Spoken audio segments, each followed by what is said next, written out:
memberikan kerelaan hatinya, jangan dengan sedih hati atau karena paksaan, sebab Allah mengasihi orang yang memberi dengan sukacita.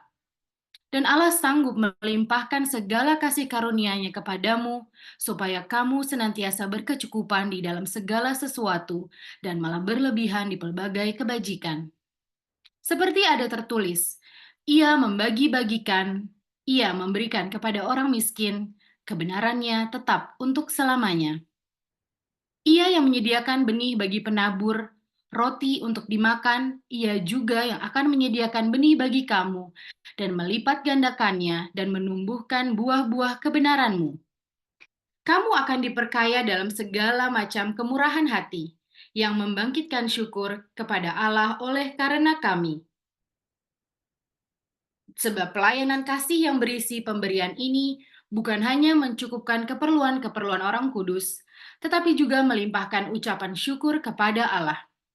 Dan oleh sebab kamu telah tahan uji di dalam pelayanan itu, mereka memuliakan Allah karena ketaatan kamu dalam pengakuan akan Injil Kristus dan karena kemurahan hatimu dalam membagikan segala sesuatu dengan mereka dan dengan semua orang.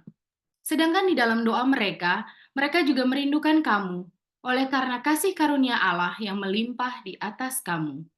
Syukur kepada Allah karena karunia-Nya yang tak terkatakan itu. Demikianlah Injil Tuhan. Terpujilah Kristus. Ya, Kristus.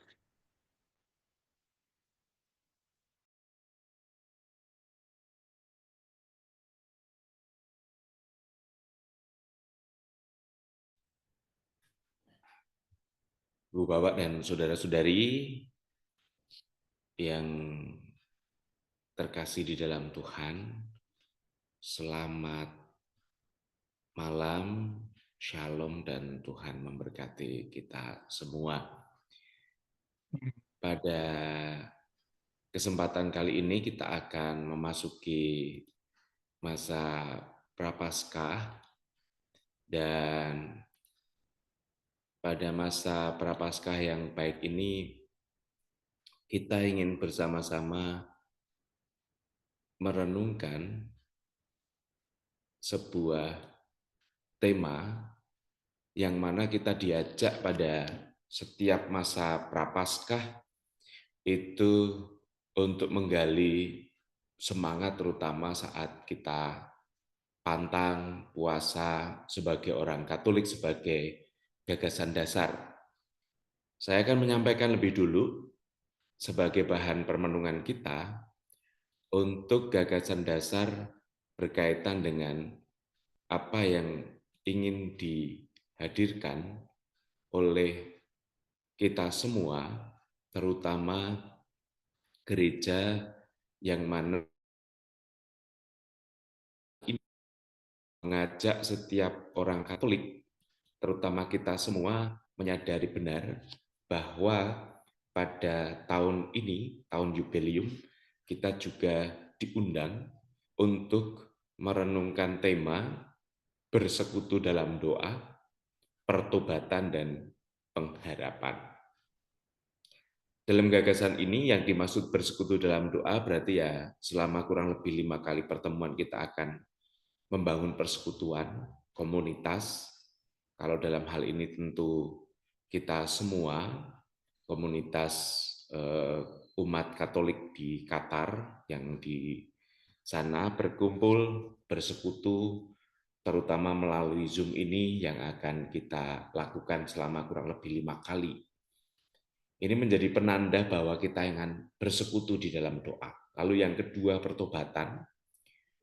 Hal ini mau menekankan soal relasi yang harmonis dengan Allah di dalam doa, di dalam diri, di dalam puasa dan pantang, serta berderma. Jadi pertobatan itu dilakukan melalui beberapa aspek dalam relasi kita dengan Allah, relasi dengan diri, melalui aksi puasa dan pantang,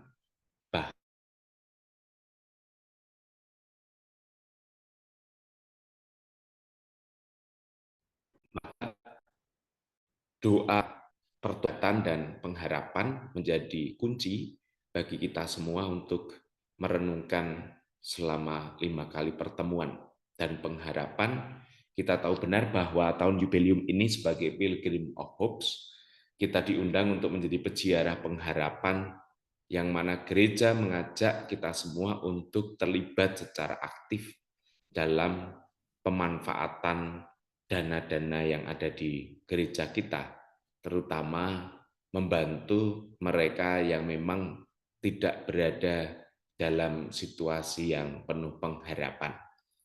Kita diundang untuk merenungkan bersekutu dalam doa pertobatan dan pengharapan, artinya berangkat dari diri, kita membangun pertobatan, perubahan sikap terhadap hidup kita, relasi kita dengan Allah dan sesama, dan akhirnya menggerakkan kita untuk menjadi orang-orang yang mampu berbagi pengharapan di tengah situasi zaman ini. Berkaitan dengan bacaan yang kita renungkan bersama, bagaimana kita bersama-sama ingin melihat Paulus dalam bacaan yang kita dengar,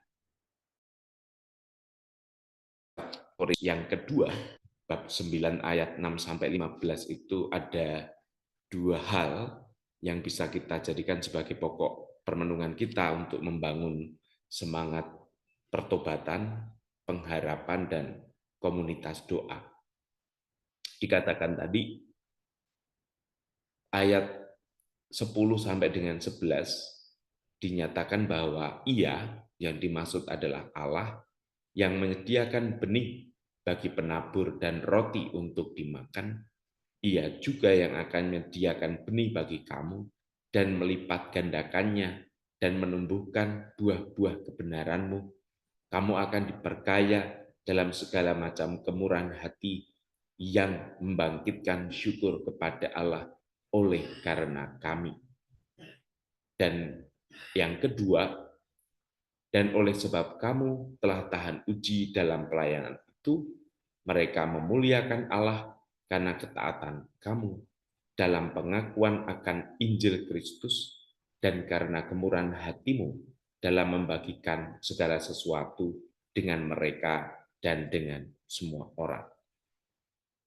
Dari dua poin ini, ayat 10 sampai dengan 11 dan ayat 13, saya ingin mengajak kita semua bangun komunitas doa, dan terlebih bagaimana kita juga diajak untuk memaknai aksi puasa pembangunan kita, atau yang tadi dalam pengantar itu berbuah kegembiraan dan sukacita dalam relasi kita dengan Allah, relasi kita dengan diri, relasi kita juga dengan sesama.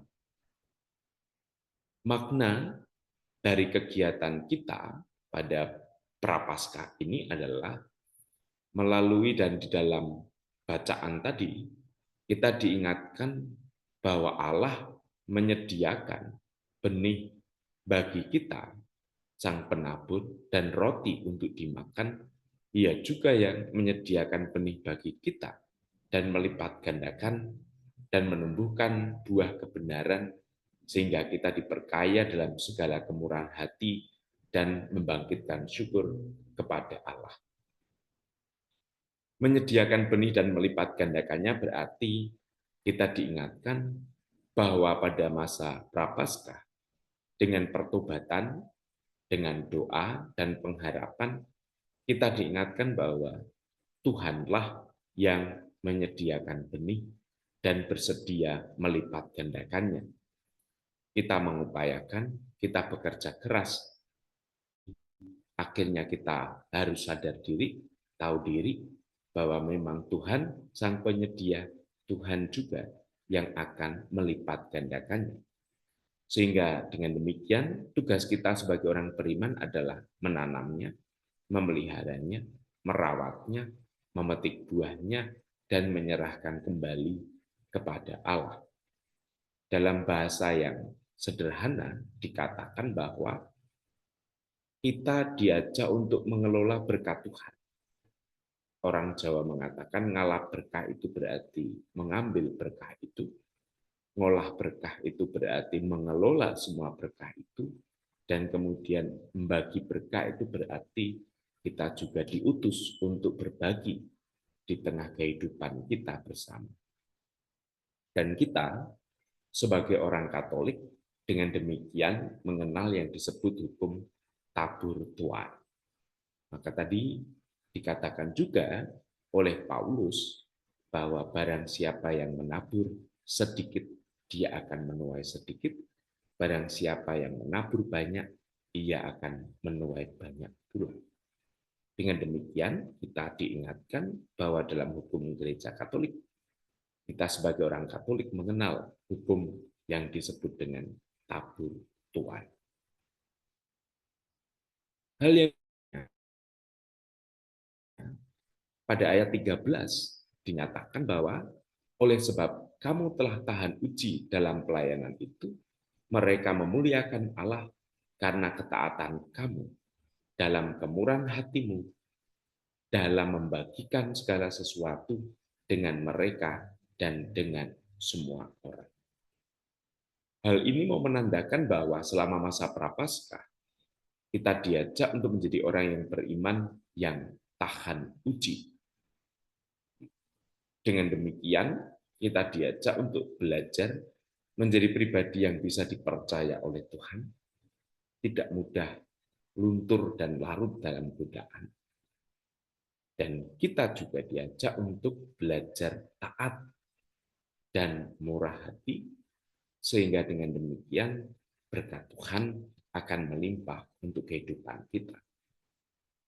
Kalau tadi kita mendengar poin penting bahwa bersekutu dalam doa, membangun pertobatan dan pengharapan, berarti dengan demikian dua kata kunci yang perlu kita miliki. Yang pertama, kita diajak untuk menjadi pribadi yang siap sedia mengelola berkat-berkat yang kita terima, karena di dalamnya ada hukum yang disebut tuai. Dan yang kedua, kita juga diajak di masa Prapaskah ini untuk menjadi pribadi yang bisa dipercaya oleh Tuhan. Sehingga pertaruhan hidup kita itu menjadi jelas di hadapan Tuhan. Kita diajak untuk on the track, pada track yang Tuhan sediakan kepada kita. Sehingga ketaatan dan kemurahan hati untuk memperoleh berkat Tuhan bukan lagi perkara soal mudah atau susah, tetapi itu bagian dari ritme hidup kita. Kita tahu kita mudah jatuh, maka kita butuh pertobatan. Kita tahu benar bahwa puasa dan pantang menjadi jalan bagi kita untuk belajar, bukan hanya soal melawan godaan, tetapi kita juga belajar dengan puasa dan pantang, itu belajar taat kepada Tuhan.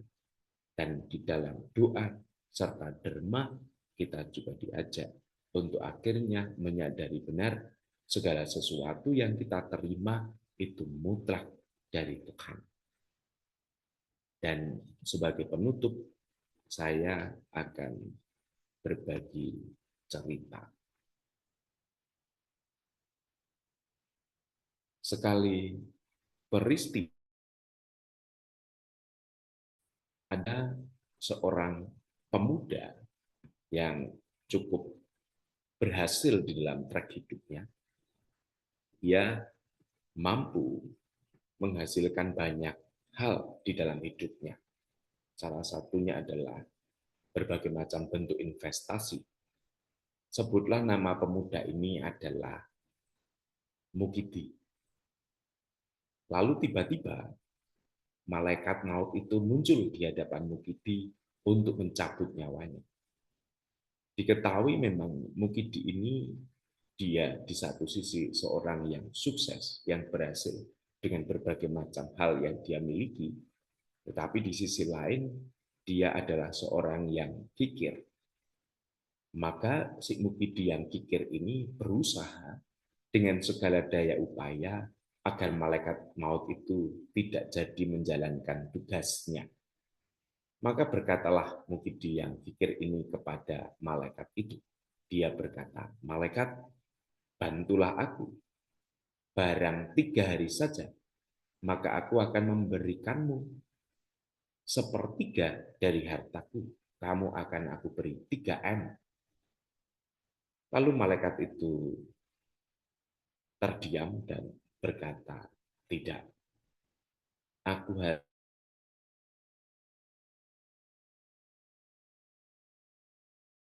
Mulailah malaikat nyawa si Mukidi ini.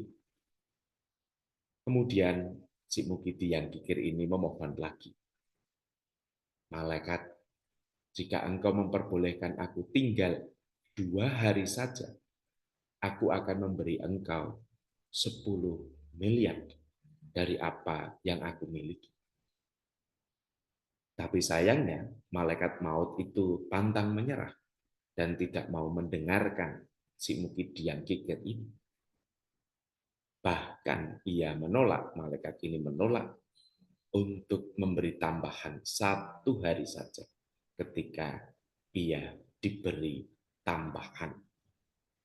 Akhirnya di tengah usaha mencabut nyawanya si Mukidi yang kikir ini, si Mukidi ini berkata kepada malaikat, kalau begitu, berilah aku waktu untuk menulis sebentar. Lalu malaikat maut itu mengizinkan.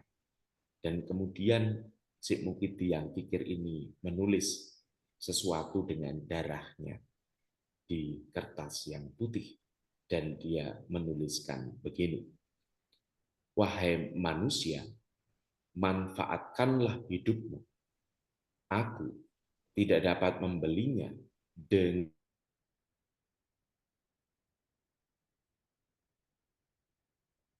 kamu menyadari nilai dari waktu yang engkau miliki saat ini. Lalu akhirnya malaikat itu pun mengambil seluruh nyawanya dan dalam perjalanan malaikat itu melihat si Mukidi yang kikir ini menangis. Lalu malaikat itu pun mengeluarkan sapu tangan atau kacu dan diberikanlah kepada si Mukidi ini. Lalu Mukidi itu mengambil kacu itu dan diusaplah air matanya, lalu kacu itu diuntel-untel banjur cuntel dan ceritanya selesai. Ibu bapak dan saudara-saudari, apa yang mau saya sampaikan dari permenungan kita hari ini? Tuhan mengajak kita pada masa Prapaskah ini untuk melakukan 3 hal. Bersekutu di dalam doa, pertobatan, dan pengharapan. Dan bacaan tadi memberi inspirasi bagi kita untuk kita diingatkan akan hukum tabur tuai. Ketika kita menabur sedikit, kita juga akan menuai sedikit. Padahal kita diberi begitu banyak potensi dari Tuhan untuk kita kembangkan. Sehingga harapan kita menabur semakin banyak, kita juga akan menuai banyak pula. Dan yang kedua, yang tidak kalah penting, bahwa setiap dari kita diajak untuk dengan mengolah berkat itu, kita hari demi hari menjadi semakin sadar benar. Kita tidak bisa membeli waktu. Waktu hanyalah karunia, dan tugas kita adalah memanfaatkan setiap waktu yang Tuhan berikan kepada kita untuk kita kembalikan kepadanya sebagai sarana bagi kita taat dan belajar murah hati di tengah kehidupan kita saat ini. Tuhan memberkati kita semua. Amin. Terima kasih Romo atas renungannya, dan selanjutnya bagi Bapak Ibu yang ingin menyampaikan pertanyaan ataupun sharing, kami persilahkan.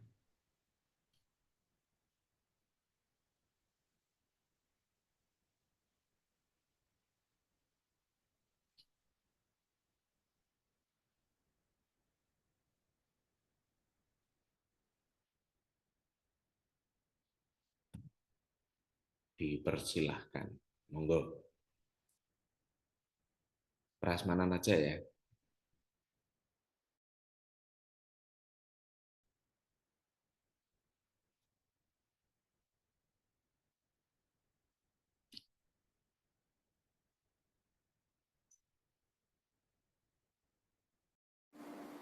Nunggu Pak Rimbun dulu.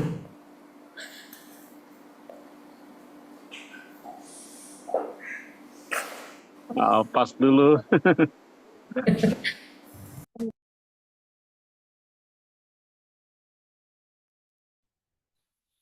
Baik, sambil menunggu. Tadi yang saya sampaikan terkait dengan tabur tuai, itu yang sering kadangkala ditanyakan, Romo, apakah di gereja Katolik itu, kalau kita kadangkala kenal ya namanya hukum karma. Sebenarnya tabur tuai itulah yang menjadi bagian dari kita untuk belajar membangun pertobatan. Artinya bahwa kalau karma itu kan ketika kita berbuat jahat, dan itu akan dalam lingkaran samsara, lingkaran penderitaan berikutnya, kita akan hadir atau lahir ke dunia ini dalam bentuk yang lain sesuai dengan apa yang kita jalankan sekarang. Atau bahkan bisa jadi bahwa berdampak kepada apa ya istilahnya kayak generasi berikutnya. Gereja Katolik tidak berpikir demikian. Gereja Katolik menempatkan bahwa ketika kita menabur kebaikan berarti ya kita juga akan menuai kebaikan itu juga dalam kehidupan kita. Dan ketika kita membuat kesalahan, kedosaan, itu juga tidak kemudian akan berimpact atau berdampak kepada generasi berikutnya. Misalnya ibu bapak, saudara-saudari membuat keputusan hidup berkeluarga, maka ini akan berdampak kepada anak. Ya enggak. Yang namanya dosa itu urusan personal. Maka pertanggungjawaban kita di hadapan Tuhan itu tidak pertanggungjawaban secara komunal, tetapi secara personal. Dalam konteks inilah kita kenal yang namanya ya tabur tuai, artinya pertanggungjawaban personal kehidupan kita di hadapan Tuhan itulah yang nanti akan kita sampaikan di hadapan Tuhan. Sehingga dengan begitu menjadi logis di dalam iman kita ada yang namanya api pencucian. Sehingga orang pasti punya yang namanya kesalahan, kerapuhan, dosa, tetapi Tuhan memberi kesempatan bagi kita dan diperkenalkan kepada kita bagaimana yang namanya pertobatan itu bukan hanya dipertaruhkan terkait dengan mungkin silih kita dengan derma, berbagi materi yang kita miliki, tetapi Allah menempatkan Kristus sebagai istilahnya silih atas dosa-dosa kita. Jadi yang dipertaruhkan Allah itu adalah kehidupan itu sendiri, supaya Allah memperoleh kehidupan manusia kembali. Dan itulah lingkaran yang dibangun oleh Allah. Maka dalam hal ini konteksnya adalah ketika kita membuat dalam kehidupan kita banyak orang mengalami kegembiraan dan sukacita karena yang kita tabur adalah kebaikan, itu pula yang besok kita akan tuai dari kebaikan demi kebaikan yang kita taburkan semasa hidupnya, pun pula sebaliknya. Maka kadangkala dalam diskusi atau pertanyaan sering muncul di gereja kita ini, gereja Katolik, ada enggak karma ya? Kataan gitu. Ya, enggak ada. Karena yang namanya dosa itu selalu bersifat personal. Apakah kita membawa dosa orang tua kita? Ya enggak. Dosa kita selalu dosa yang sifatnya personal atau dalam hal ini ya konteks ini kita diajak untuk yang namanya pertobatan itu ya selain membangun pertobatan secara tadi dikatakan bersama dengan Allah, pendamaian dengan Allah, bersama dengan diri, dan juga ketika kita berbagi itu sebagai bentuk wujud konkret silih. Tetapi toh kembali kepada diri, bagaimana membangun apa ya istilahnya itu sinergi dalam membangun pertobatan itu, sinergi dengan Allah, sinergi dengan diri, dan sinergi dengan orang-orang yang ada di sekitar kita.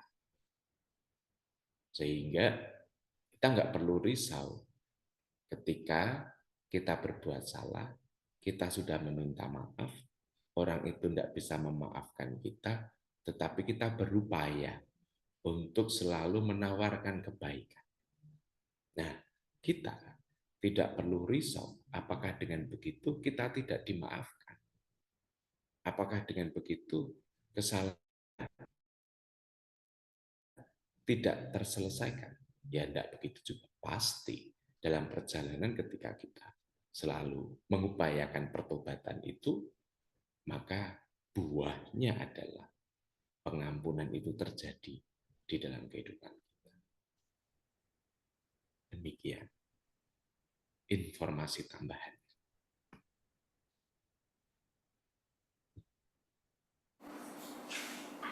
Jadi nggak bisa dibilang kalau kita berbuat baik sekarang nanti hasilnya itu anak cucu kita juga yang akan menuai kayak begitu, itu juga enggak ya Romo? Kalau dalam arti materi mungkin benar. Ya, dalam arti saya berinvestasi hari ini itu untuk berikutnya itu bisa jadi benar. Tetapi bahwa yang namanya kehidupan spiritual, kehidupan rohani, mau tidak mau akhirnya juga akan kembali ke ruang personal.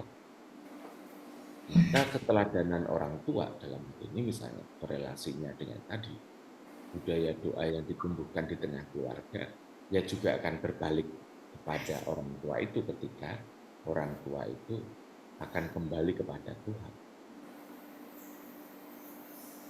Maka sinerginya ada di situ. Tadi dikatakan bahwa sebagai orang tua selalu menaburkan kebaikan untuk anak. Maka pula yang akan diperoleh. Tetapi tidak dengan demikian lalu ketika besok kita harus mempertanggungjawabkan seluruh kehidupan kita, apalagi kesalahan kita lalu kesalahan. Kan boleh enggak nih kesalahanku yang ini biar ditanggung anakku yang itu, kesalahan yang ini ditanggung oleh anakku yang satunya, ya enggak bisa. Karena akhirnya pertanggungjawaban kita di hadapan Tuhan itu bersifat personal. Romo, saya dulu tuh pernah dengar pohon keluarga, Romo. Ya. Kalau bahkan ada retretnya. Saya sih belum pernah ikut ya gitu. Tapi saya dulu tuh pernah karena udah lama maksudnya nggak di Indonesia, nggak tahu apakah sampai sekarang masih ada. Dan itu kan kalau pohon keluarga itu kan jadi waktu itu tuh kalau nggak salah ya Romo, maksudnya healing penyembuhan pohon keluarga. Jadi ada beberapa dosa itu yang turun temurun, yang dimana di situ harus dipatahkan gitu Romo,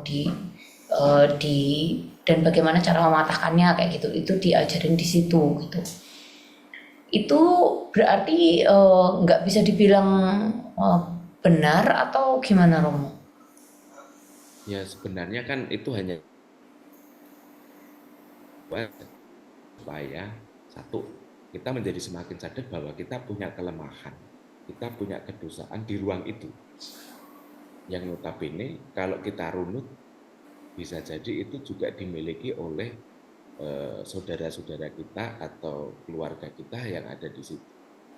Tetapi poinnya adalah bahwa memangkas tadi kelemahan atau dosa itu supaya secara personal saya selesai dengan dosa itu. Akhirnya kan kembali ke ruang personal juga. Apakah dengan begitu akan menjamin anak, cucu, tidak akan melakukan dosa itu ketika kita belajar memangkasnya. Tidak ada jaminan. Artinya bahwa penyembuhan itu toh akhirnya kembali ke ruang personal juga. Maka itu bukan soal kalau begitu apakah itu salah, ya enggak juga. Itu menjadi menurut saya lebih pada soal yang pertama tadi. Menjadi sarana bantu orang ditunjukkan bahwa ini loh rentetan peristiwa dari keluargamu yang sebenarnya kalau kamu nggak hati-hati, kamu akan jatuh di sini. Tetapi apakah kita dalam tanda kutip yakin benar? Ibaratnya begini, ayah ibu kita itu mungkin sudah memutuskannya, tetapi toh yang namanya kecenderungan akan dosa, siapapun pasti punya. Walaupun dosanya satu dengan yang lain bisa berbeda, antar generasi bisa berbeda. Tetapi kalau mau kita logika, sebenarnya akar dosa itu, godaan itu kan seperti ketika kita kemarin hari Minggu mendengarkan godaan Yesus. Sebenarnya kalau kita mau mencoba merunut, itu hampir semua keluarga pasti punya. Karena itu ruang godaan setiap manusia. Hanya pada saat itu di retret itu menolong saja supaya ini loh, kalau nggak hati-hati, kamu juga akan seperti halnya orang tuamu, mbahmu, atau bisa jadi kalau ini nggak dipotong nanti akan turun ke anak. Tetapi bahasa sederhananya, ketika itu dipotong, jaminannya apa? Karena yang namanya kecenderungan akan dosa, atau dalam bahasa rohani disebut konkupiscensi, itu selalu ada di dalam kehidupan kita sebagai manusia. Maka ya,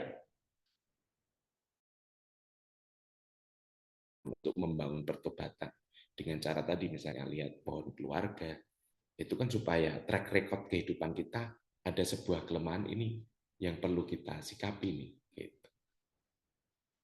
Kurang lebih gambarannya seperti itu. Saya tidak mempertentangkan, tetapi saya hanya membantu untuk melihat dengan cara pandang yang lain, bahwa ternyata itu menjadi sarana bantu secara personal. Kalau nggak hati-hati, saya akan jatuh di sini karena orang tua saya juga jatuh di situ. Bahkan mungkin simbah saya atau opa oma yang dulu itu juga hal yang sama terjadi. Begitu. Ya Rom, jelas Rom. Makasih Rom. Terima kasih.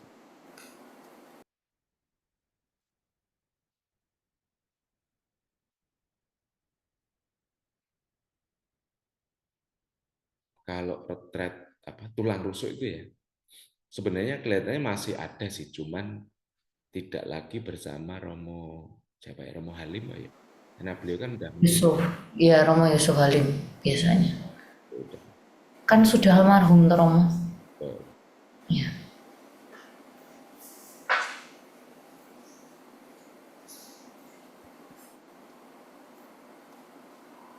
dipersilakan.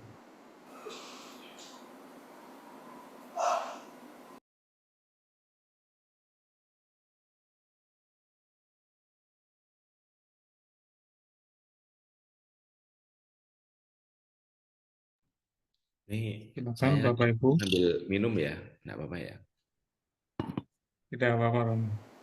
supaya enggak Silakan ngantuk. Bapak Ibu yang ingin bertanya ataupun sharing.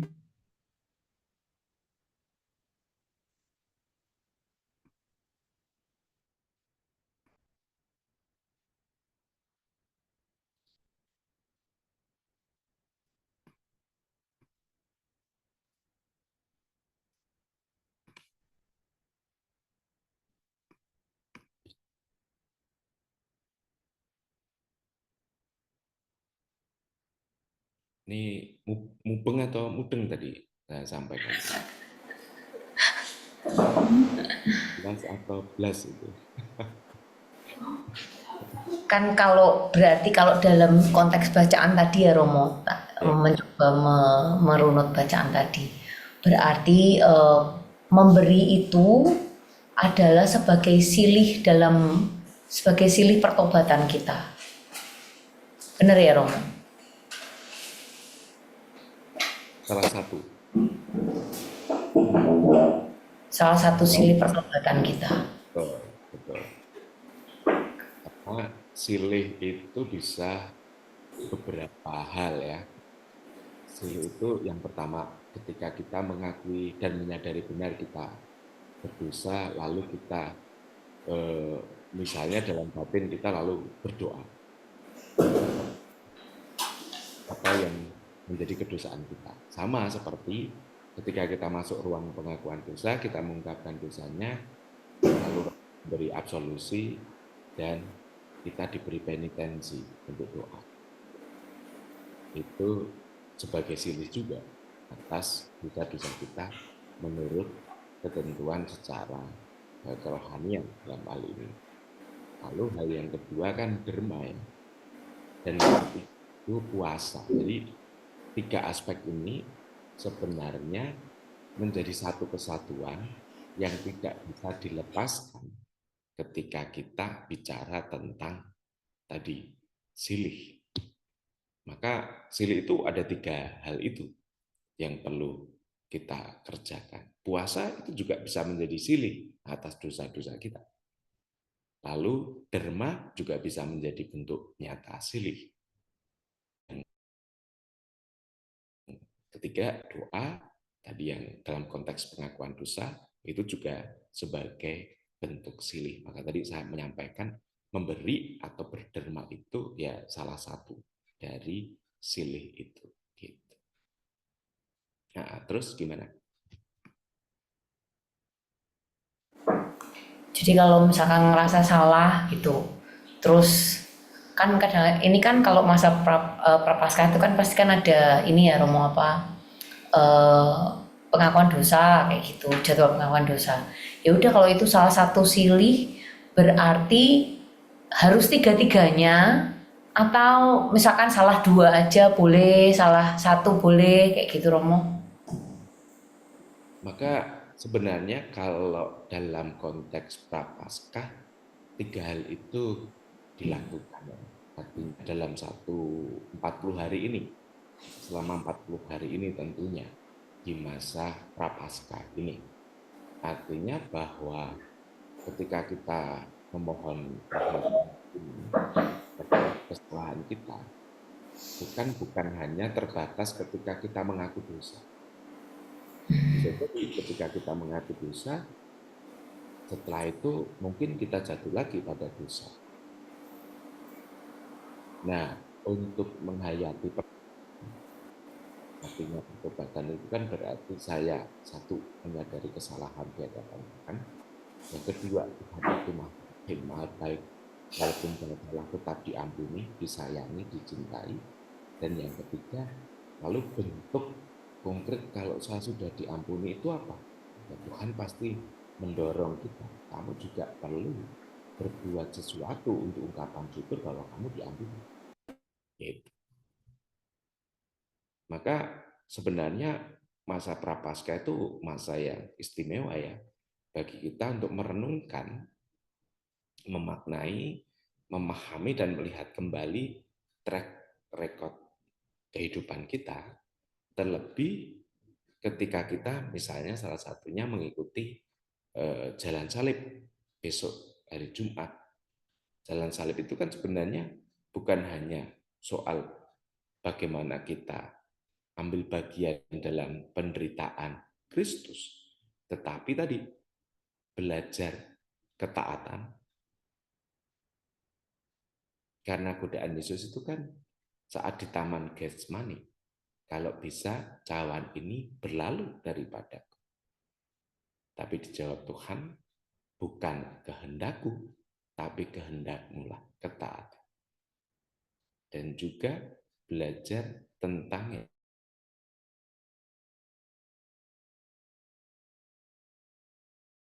bahwa ya kan hati Allah ya tadi, bahwa kita sudah diberi berbagai macam hal untuk dicukupkan hidup kita, maka ya seyukyanya juga kita menabur kebaikan tadi.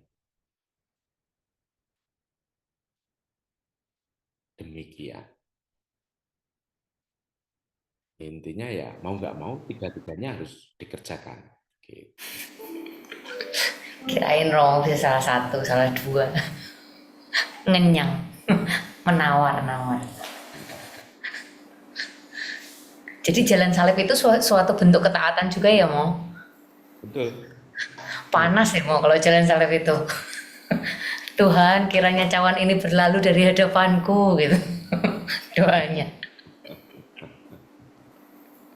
Maka ya ketika kita di rumah itu punya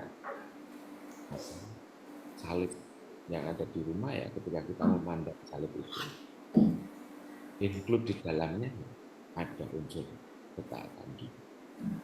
Seberapa besar kalau pertaruhan kita untuk taat kepada Tuhan dengan memandang salib Tuhan itu.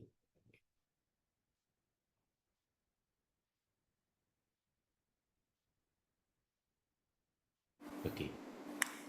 Siap, Romo. Jadi teman-teman, jalan salib adalah suatu bentuk ketaatan. Hari Sabtu nanti ada jalan salib, datang semua ya. Sekalian pengumuman.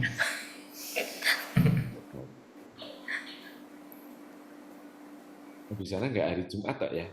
Hari Sabtu ya? Jumat itu ada juga, Romo, di gereja. Kalau Sabtu tuh biasanya kita ada sendiri kayak gitu, Romo. KKI biasanya ada sendiri, gitu. Ada juga sih di dalam gereja, tapi KKI lebih milih yang panas-panasan di luar, Romo.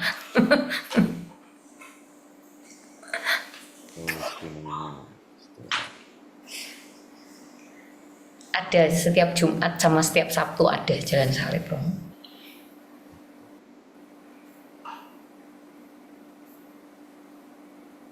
Gitu. Silahkan yang lain.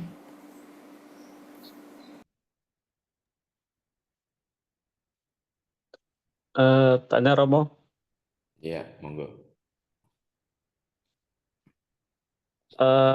pengharapan dalam masa prapaskah itu Romo, dalam bentuk realnya itu kita seperti apa Romo ya dibanding dalam masa tidak prapaskah Romo ya? Pak Rimbun.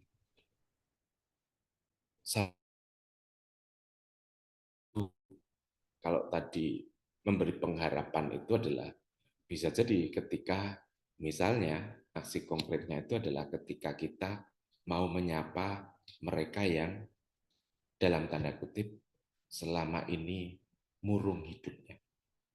Mungkin tidak bisa diekspresikan secara konkret, tetapi kita tahu benar bahwa kok keluarga ini sedang berada dalam situasi yang berat, walaupun dia tidak bercerita kepada kita. Tetapi kesapaan, kehadiran, melalui bisa jadi melalui WA, melalui apa istilahnya sendagurau gitu, candaan, itu juga bisa menjadi bentuk yang konkret. Atau bahkan misalnya kalau di sini bisa jadi mereka yang kita lihat, kita amati kok berkekurangan, lalu kita membawa sembako misalnya. Itu kan aksi-aksi puasa pembangunan yang konkret atau melalui derma. Saya nggak ngerti kalau di sana ada kotak APP enggak ya? Di sini kan ada ya. Dan itu juga menjadi salah satu bentuk bukan hanya soal silih, bukan hanya soal memberi materi, tetapi membangun pengharapan yang nanti juga akan disalurkan kepada orang yang membutuhkan.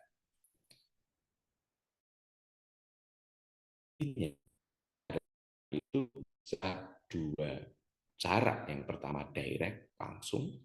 Kita tahu benar bahwa kok keluarga ini memang membutuhkan sesuatu, ya berarti kita aksi langsung konkret nyata, menumbuhkan pengharapan di tengah kehidupan mereka.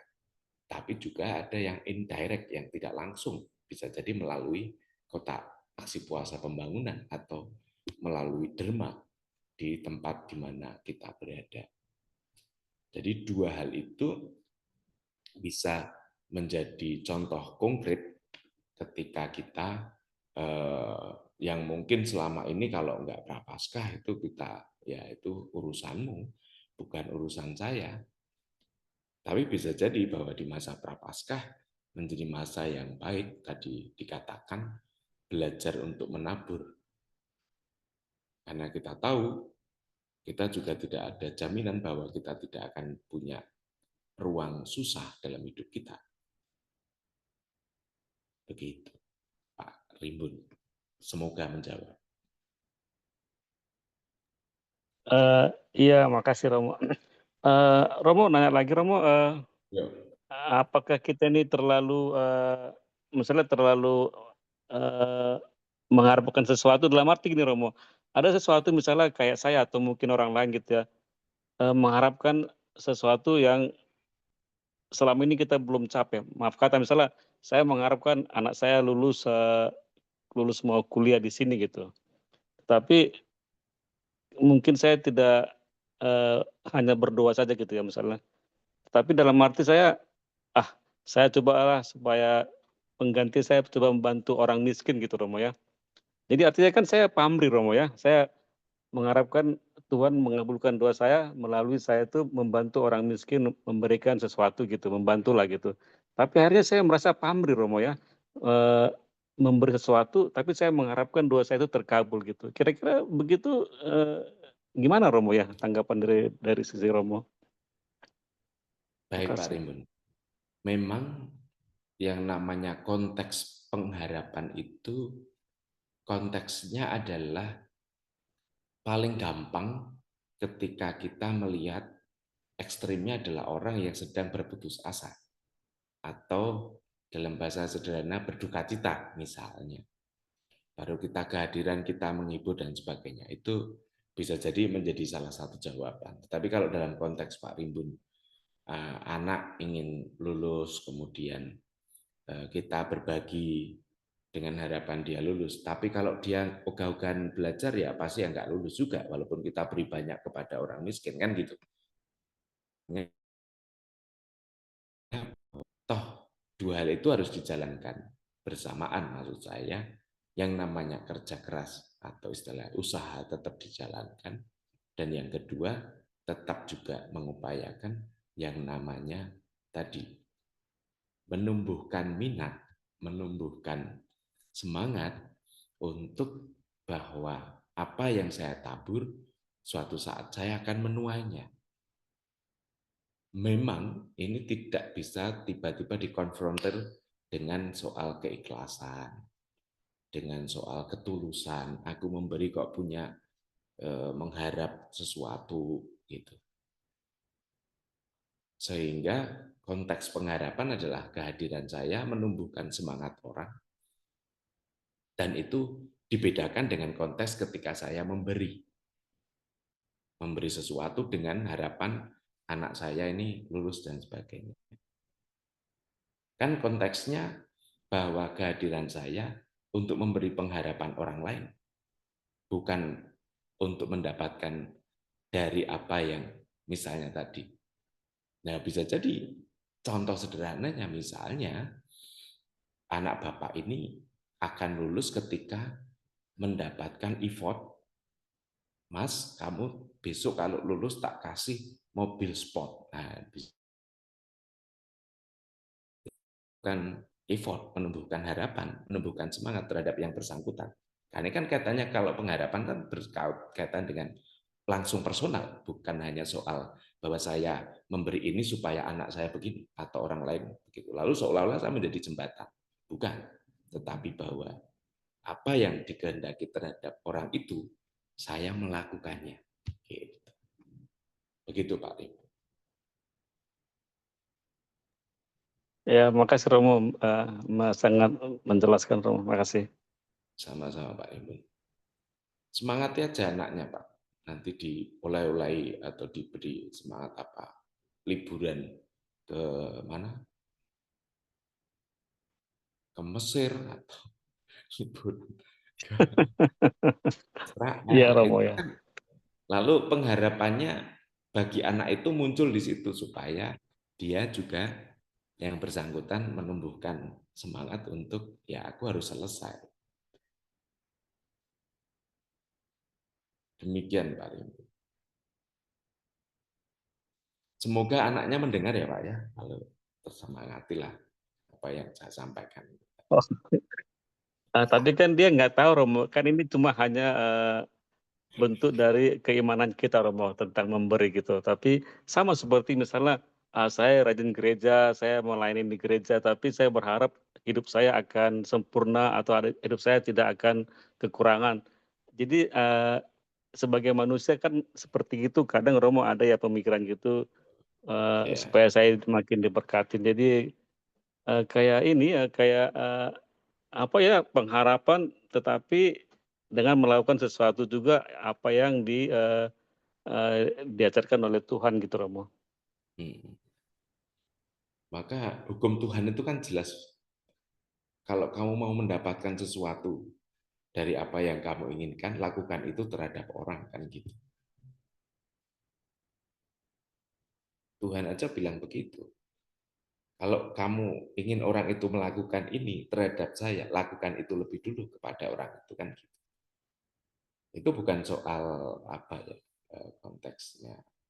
Ya mau ditarik sebagai saya memberi supaya saya menerima yang sama, tetapi Tuhan mau menempatkan bahwa ya anjurannya berbuatlah baik lebih dulu supaya kita kan nggak ngerti hidup kita. Ketika kita tiba-tiba rontok semua dan jatuh, orang itu juga pasti akan tergerak hatinya karena kita menolong dia dan dia juga akan memperlakukan kita seperti kita memperlakukan mereka.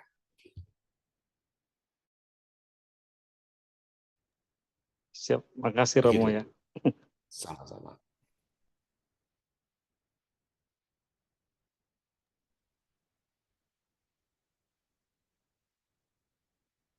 Mungkin masih ada yang ingin menyampaikan pertanyaan, kami persilakan.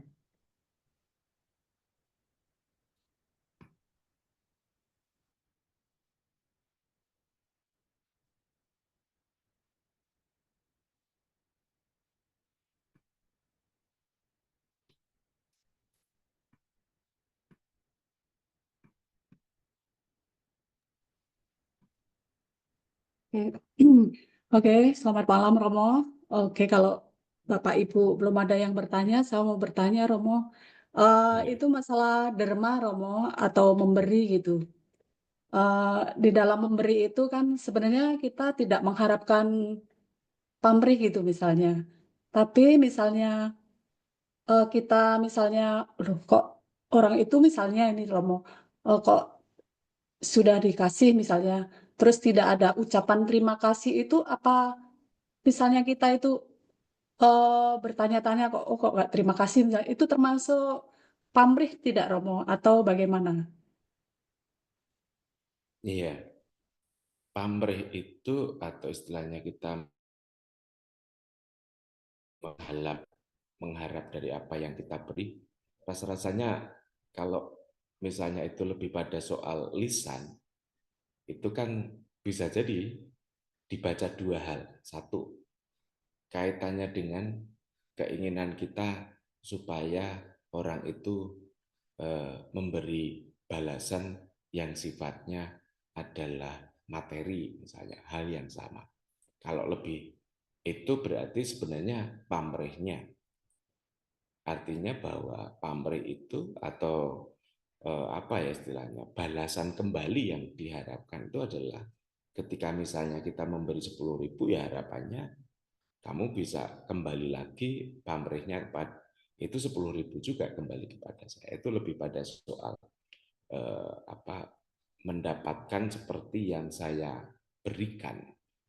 Tapi kalau kaitannya dengan ucapan atau istilahnya secara lesan atau ekspresi atau itu, menurut saya kok tidak sama dengan pamrih ya. Itu kan lebih pada soal rasa perasaan saja. Sementara kalau mungkin saya bisa juga salah, tetapi bahwa pamrih itu harapan jauhnya adalah dia juga memberi yang sama seperti yang saya berikan.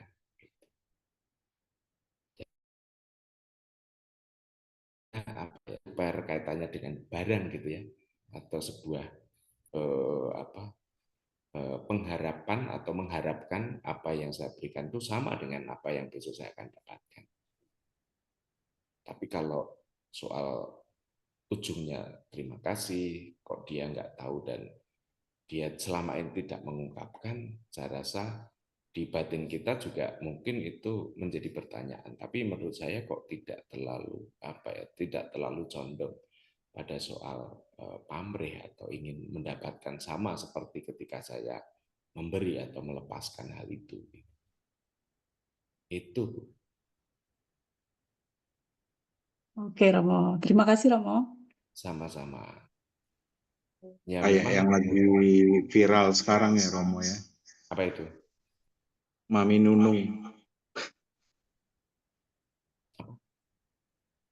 Mami Nunung.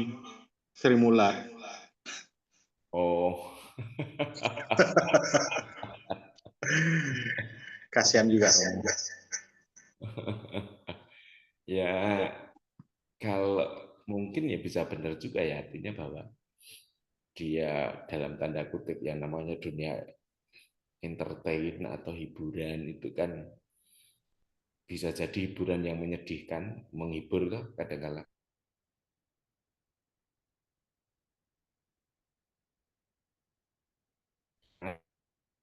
Senang, bahagia kita, atau yang lucu, bahkan kadang-kadang kita terhibur ketika melihat beberapa candaan atau lawaan yang sifatnya, misalnya kalau kita zamannya dulu kan Sri Mulat ya, orang lucu ya jatuh gitu, kesepak atau apa, itu baru melihat penderitaan orang kok kita lucu gitu ya. Tapi kan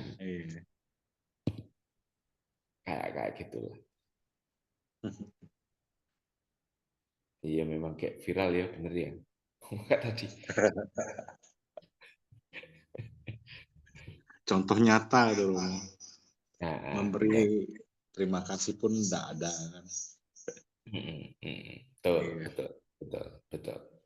Ya diingatkan begitu melalui podcast atau apa itu ya. Saya yakin juga yang disinggung itu di single itu ya nonton, tapi ya mungkin dia punya keperluan lain. Pas-pasan. Seolah-olah kelihatan ini dan itu, tapi kan kita nggak ngerti realita di dalamnya. Gitu. Iya.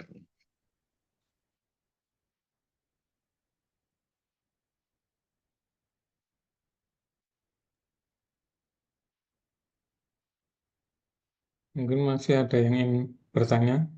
Kami persilakan Bapak Ibu.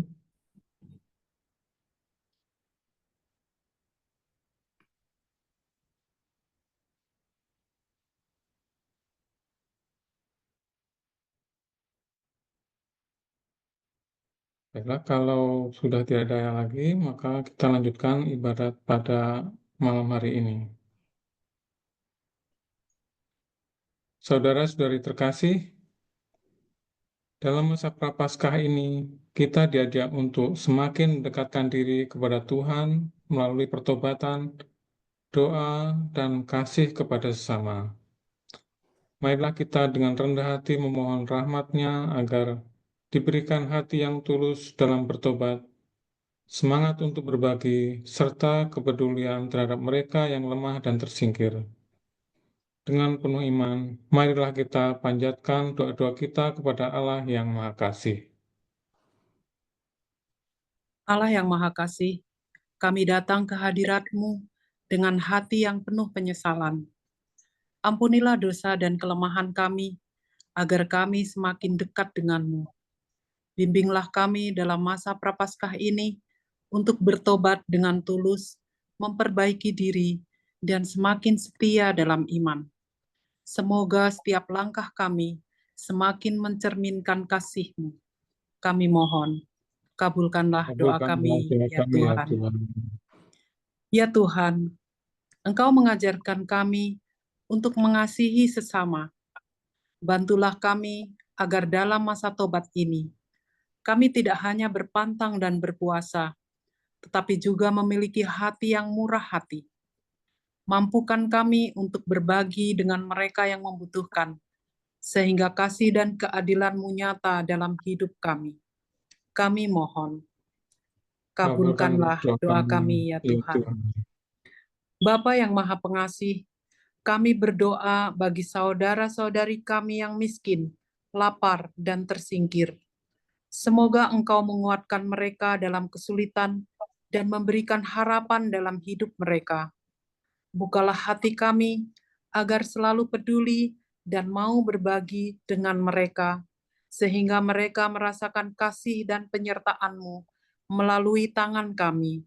Kami mohon, kabulkanlah doa kami, ya Tuhan.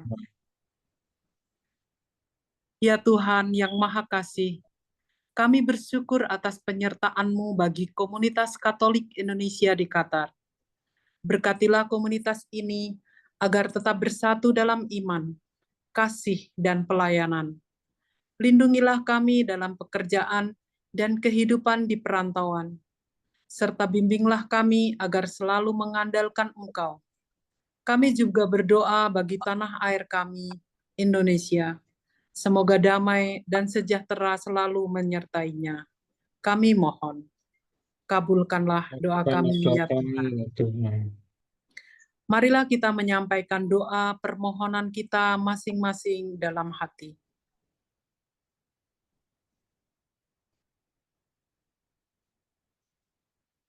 Kami mohon, kabulkanlah doa kami ya Tuhan.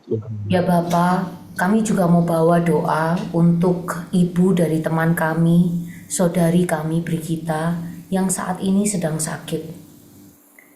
Engkau adalah sumber kehidupan dan kesembuhan, maka kami serahkan kesehatannya dalam tangan penyertaan-Mu. Berilah dia kekuatan, ketenangan, dan pemulihan, agar dalam setiap rasa sakit yang ia alami, ia tetap merasakan kasih dan penyertaan-Mu. Pimpin para dokter, suster, dan perawat yang merawatnya pada saat ini, agar mereka dapat memberikan perawatan yang terbaik dengan penuh kasih. Semoga dalam segala keadaannya, ibunda dari saudari kami Brigita tetap dikuatkan oleh iman dan pengharapan kepadamu. Dan juga untuk saudari kami Gita yang saat ini juga sedang berada di Indonesia, lindungi perjalanannya, sertai dia dalam setiap langkahnya, berikan dia kekuatan, berikan dia kesehatan Tuhan. Semoga kehadirannya dapat membawa sukacita, kedamaian, dan kasih bagi ibundanya. Dan pimpin saudari kami Brigita agar dia tetap berpengharapan di dalam Engkau dan merasakan damai-Mu di dalam hatinya. Kami mohon, kabulkanlah doa kami ya Tuhan.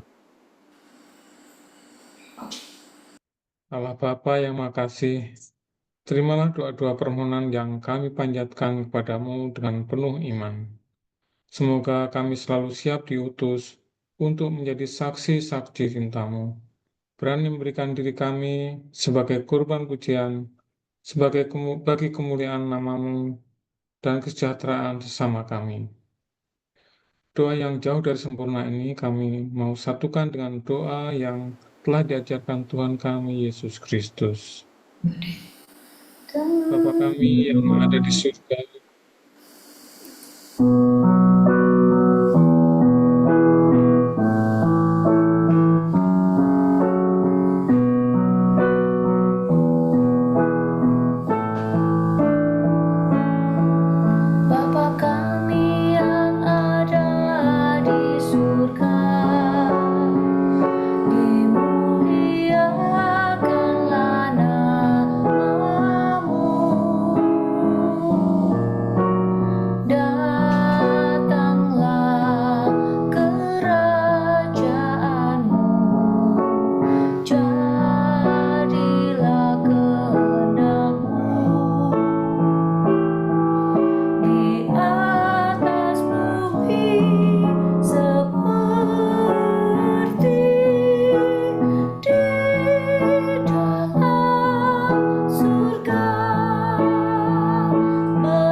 Yang bersih, puji syukur kami haturkan kepadamu atas semangat kemurahan hati yang kau tanamkan dalam diri kami.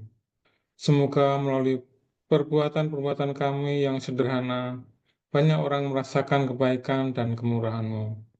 Demi Kristus Tuhan dan pengantara kami. Amin.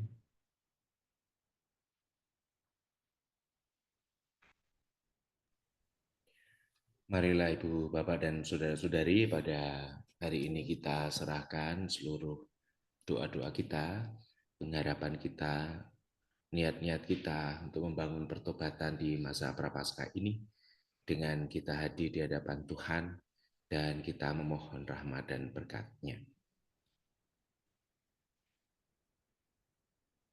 Tuhan bersamamu dan bersama rohmu. Semoga setiap keluarga yang ambil bagian dalam masa Prapaskah ini, khususnya komunitas Indonesia yang ada di Qatar, selalu dinaungi damai dan sukacita. Doa-doa kita dalam setiap upaya kita untuk menghadap kepada Tuhan, Tuhan berkenan mengabulkannya. Dan setiap orang-orang yang kita doakan, Tuhan juga menjamah mereka. Dan semoga keluarga kita dan seluruh hidup kita hari ini dan selanjutnya diberkati Allah yang Maha Kuasa, Bapa dan Putra dan Roh Kudus. Amin. Amin.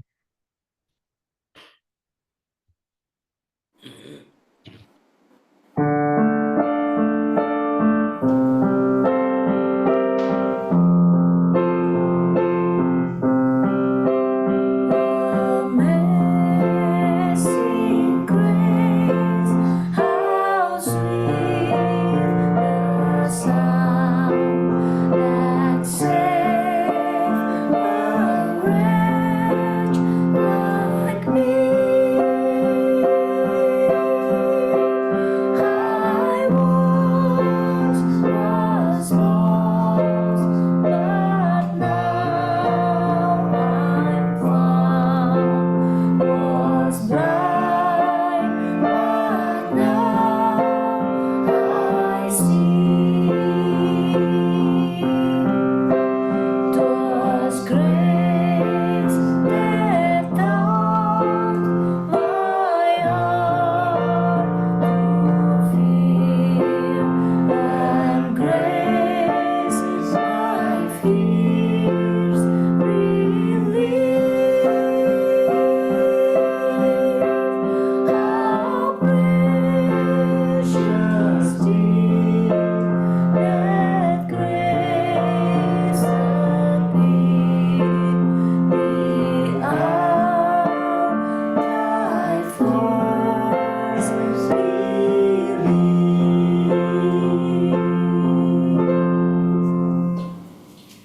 Terima kasih Romo, terima kasih untuk Bapak Ibu semuanya. Tuhan memberkati. Terima kasih Romo. Makasih Romo Alif. Terima kasih Romo. Kita ketemu minggu depan lagi ya, Selasa depan di jam yang sama, bersama dengan Romo Alif sampai 5 minggu ke depan. Yeay. Puji Tuhan. Mantep banget sampai 5 minggu. Jadi sekali book tuh Romo dari minggu pertama sampai ke 5 ya.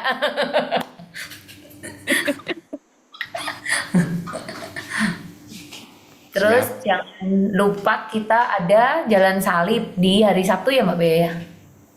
Hari Sabtu. Kalau nggak mau yang panas, silahkan di dalam main church. Kalau mau berbahasa Indonesia, mari kita menanggung salib bersama-sama di luar panas-panasan. Sebagai bentuk ketaatan. Terus nanti setelah Jalan Salib kita ada latihan buat KKI Kids dan juga Doha North. Jadi latihan yang kemarin kan KKI Kids aja, yang ini barengan nih karena kan core-nya kan barengan kan, Doha North sama KKI Kids gitu. Buat misa tanggal 21 Maret. Oke, apalagi pengumumannya? Itu aja.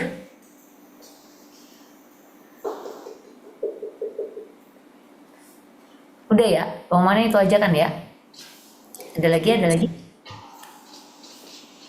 Ketuanya nggak ada. Lagi Iya, nyangkul. lagi nyangkul Pak Ketua, biarinlah. Biar kolektornya banyak. Terima kasih semuanya. Itu juga masih Betul. online biasanya. Iya. Oke. Baik, ketemu semuanya. Tuhan berkati. Tuhan berkati. Terima kasih Romo. Sehat selalu, Romo. Terima kasih Romo. Terima kasih Romo. Kita belum foto. Iya, Romonya wis hilang. Ya udahlah, nanti kita ambil dari itu aja, di crop dari videonya aja.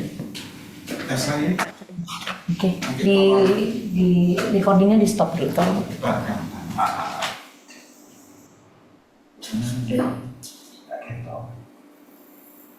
More. Oh, stop. Coba pakai ini.